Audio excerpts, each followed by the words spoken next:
திடீர் சம்பவத்தால் நடந்த மரணம். அதிர்ச்சியில் கோவை மக்கள்.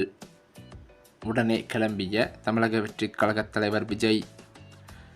தமிழக சட்டமன்ற தேர்தலை முன்னிட்டு தமிழக வெற்றிக் கழகத்தின் தலைவர் விஜய் தமிழ்நாடு முழுவதும் தீவிர பிரச்சாரத்தில் ஈடுபட்டு வருகிறார்.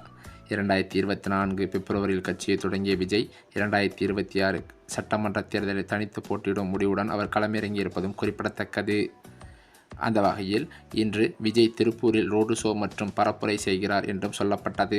பெருமாநல்லூர் முதல் புழுவப்பட்டி பிரிவு வரை இந்த பிரச்சார பயணம் நடக்கிறது என்றும், மதியம் 2 மணி முதல் விஜய் பரப்புரை செய்யும் நிலையில் சென்னை நீலாங்கரை இல்லத்திலிருந்து அவர் காலையில் புறப்பட்டு தனி விமானம் மூலம் அவர் கோவை வந்தது குறிப்பிடத்தக்கது.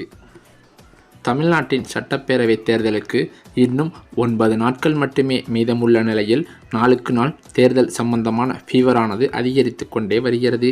ஏற்கனவே 3 மாதங்களில் தேர்தல்கள் நடந்து முடிந்துள்ள நிலையில் வரும் 23ஆம் தேதி தமிழகத்தில் சட்டமன்ற தேர்தல் நடக்க உள்ளது.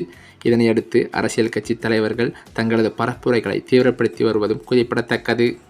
இந்த நிலையில்தான் நேற்றைய தினமோ பரப்புரையில் முதல்வர் மு.க. ஸ்டாலின் பேசும்போது, காலை பிடித்தோமா, வாரி வெட்டோமா, அடுத்ததாக ஒரு காலை நோக்கி போவோமா, இவ்வளவுதான் எடப்பாடி பழனிசாமியின் வாழ்க்கை சுருக்கம் என்றும், இந்த 3இல் அவருடைய மொத்த அரசியல் வாழ்க்கையும் அடங்கிவிடும் என கடும் விமர்சனத்தை முன்வைத்ததும் குறிப்பிடத்தக்கது.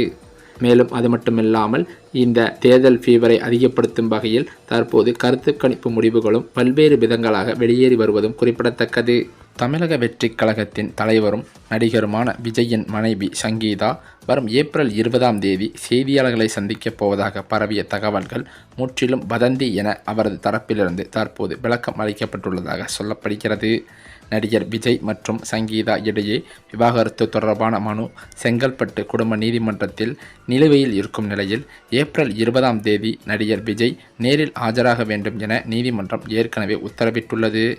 இதன் காரணத்தினால் அன்றைய தினம் சங்கீதா ஆதாரங்களுடன் செய்தியாளர்களை சந்திப்பார் என சமூக வலைதளங்களில் பரபரப்பாக பேசப்பட்டதும் குறிப்பிடத்தக்கது.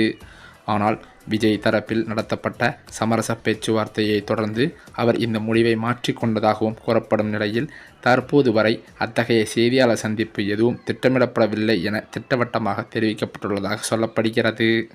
மேலும் அது மட்டுமில்லாமல் இந்த தகவலிலிருந்து வெளியே தெரிய இருப்பது என்னவென்றால், விஜய்க்கும் சங்கீதாவுக்குமான பிரச்சனையானது சுமூகமாக முடியவில்லை என்றும், விவாகரத்து கண்டிப்பான முறையில் சங்கீதா கோருவார் என்றும் அவரது தரப்பில் தகவல்கள் வெளியாகியுள்ளது.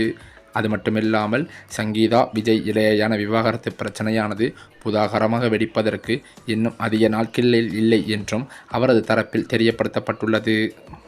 இந்த சூழ்நிலையில்தான் தமிழ்நாட்டின் வருகின்ற சட்டமன்ற தேர்தலுக்கான கருத்து கணிப்பு முடிவுகள் அதிர்ச்சியை ஏற்படுத்தும் வகையில் வெளியாகி வருவது.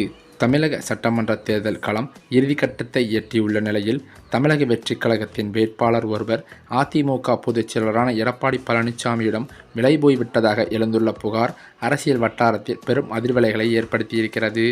தமிழக வெற்றிக் கழகத்தின் முக்கிய நிர்வாகிகளில் ஒருவரான ஆதவ் அர்ஜுனா சமீபத்தில் செய்தியாளர்களிடம் பேசுகையில் ஒரு அதிரடி குற்றச்சாட்டை முன்வைத்திருக்கிறார். தவேகா சார்பில் போட்டியிட வாய்ப்பு வழங்கப்பட்ட வேட்பாளர் ஒருவர் அதிமுக பொதுச் செயலாளர் எடப்பாடி பழனிசாமியிடம் பெரும் தொகையை பணமாக பெற்றுக்கொண்டு தேர்தல் பணிகளில் ஈடுபடாமல் தலைமறைவாகிவிட்டதாக அவர் தெரிவித்திருக்கிறார். அது மட்டுமில்லாமல் கட்சி தலைமை வைத்த நம்பிக்கையை சிதைத்துவிட்டு எதிர்க்கட்சியிடம் விலை போன அந்த நபரை கருப்பு ஆடு என அவர் கடுமையாக விமர்சித்திருக்கிறார். வேட்பாளர் விலகியதால் அந்த தொகுதியில் பின்னடைவு ஏற்படும் என கருதப்பட்ட நிலையில் தவேகா அதற்கு பதிலாக ஒரு மாற்று வியூகத்தை வகுத்திருக்கிறது. எடப்பாடி பழனிசாமி போட்டியிடும் தொகுதியிலேயே தவேகா தீவிர பிரச்சாரத்தை முன்னெடுக்க முடிவு செய்துள்ளதாம். எங்கள் வேட்பாளரை விலைக்கு வாங்கியிருக்கலாம், ஆனால் எங்கள் தொண்டர்களை வாங்க முடியாது. வேட்பாளர் இல்லாவிட்டாலும் இபிஎஸ் தொகுதியில் தவேகாவின் பலத்தை காட்டுவோம் என ஆதவ் அர்ஜுனா தற்போது பேசியிருப்பது பெரும் பரபரப்பாகவே பேசப்பட்டு வருகிறது. அது மட்டுமில்லாமல் தேர்தல் நேரத்தில் ஒரு கட்சியின் வேட்பாளரை மற்றொரு கட்சி தலைவரிடம் பணம் பெற்றுக்கொண்டு காணாமல் போவது என்பது தமிழக அரசியலில் இதுவரை கண்டிராத ஒரு விசித்திரமான சூழலை உருவாக்கியிருக்கிறது என்றே சொல்லலாம். இது தமிழக வெற்றிக் கழக தொண்டர்கள் மத்தியில் கொந்தளிப்பை ஏற்படுத்தியிருக்கிறது. இந்த நிலையிலோ காரைக்குடியில் மக்கள் சந்திப்பு பிரச்சாரத்தை நடத்திய விஜய் அவர்கள் பேசாமல் போயிருப்பது பல நிர்வாகிகள் மற்றும் பொதுமக்களிடையே கடும் அதிருப்தியை ஏற்படுத்தியுள்ளது. இந்த நிலையில் அவர்கள் விஜய் மீது கண்டன போஸ்டர்களையும் மேலும் அவர் மீது ஏற்பட்ட கோபத்தில் சிலர் கண்ணீரஞ்சலி போஸ்டர்களையும் ஒட்டியுள்ளதாக அதிர்ச்சி தகவல்கள் பரவி வருகிறது. இதனைத் தொடர்ந்து தமிழக சட்டமன்ற தேர்தலின் கருத்து கணிப்பானது திமுகவானது மாபெரும் வெற்றி பெற்றது போலையும் அதிமுகவானது படுதோல்வியை சந்தித்தது போலையும் கருத்து கணிப்பு முடிவுகள் வெளியாகி வருகின்றன. இந்த சூழ்நிலையில்தான் தமிழக வெற்றிக் கழக தலைவர் விஜய் அவர்கள் தனது தேர்தல் பிரச்சாரத்தை இன்றைய தினம் திருப்பூரில் நடத்தியிருக்கிறார். அதே சமயம் திருப்பூரில் மக்கள் வெள்ளம் அதிகம் இருக்க கூட்ட நெரிசலில் பல சர்ச்சைகள் நடந்ததாகவும் பல விபத்துக்கள் நடந்துள்ளதாகவும் அதிர்ச்சி தகவல்கள் பரவி வருகிறது. இந்த தகவலால் தற்போது விஜய் அவர்களும் கடும் அதிருப்தியில் இருந்து வருவதாகவும் சொல்லப்படுகிறது.